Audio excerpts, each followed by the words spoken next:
লুচি খেতে আমরা সবাই পছন্দ করি, তাই না? আর যদি তার হেলদি ভার্সন হয় তবে মন্দ হয় না। একটা বিটকে ছুলে ধুয়ে 2 টুকরো করে নিয়েছি। এখন গ্রেটার দিয়ে ভালো করে গ্রেট করে নেব।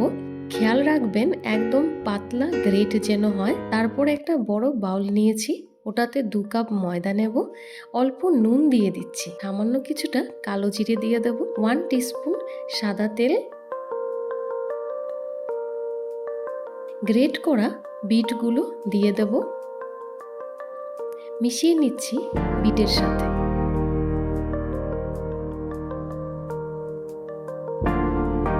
সামান্য করে জল দিয়ে দিয়ে মেখে নিচ্ছি। এই রকম মিডিয়াম সফট ডো বানালেই হবে। উপর থেকে অল্প তেল দিয়ে 10 মিনিটের জন্য রেখে দেবো। 10 মিনিট পর আরও অল্প মেখে নিয়েছি। ছোট সাইজের লেচি কেটে নেব, ময়দা লাগিয়ে বেলে নিচ্ছি। রিফাইন তেলটাকে গরম হতে দিচ্ছি। বেলে রাখা লুচিটা দিয়ে ভালো করে 2 পিঠে ভেজে নেব। দেখুন কি সুন্দর ফুলেছে। তেলটা ছেঁকে নিয়ে একটা প্লেটে নামিয়ে নিচ্ছি। সেম ওয়েতে সব লুচিগুলো ভেজে নিচ্ছি। এই দেখুন কি সুন্দর লাগছে লাল রঙের লুচি। খেতে যেমন সুস্বাদু তেমনই হেলদি।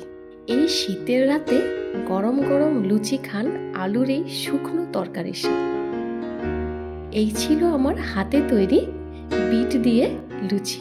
ভালো লাগলে অবশ্যই লাইক আর বন্ধুদের সাথে শেয়ার করবেন। আর ভালো লাগলে আমার অফিস টু কিচেন চ্যানেলটিকে প্লিজ সাবস্ক্রাইব করতে ভুলবেন না। ধন্যবাদ।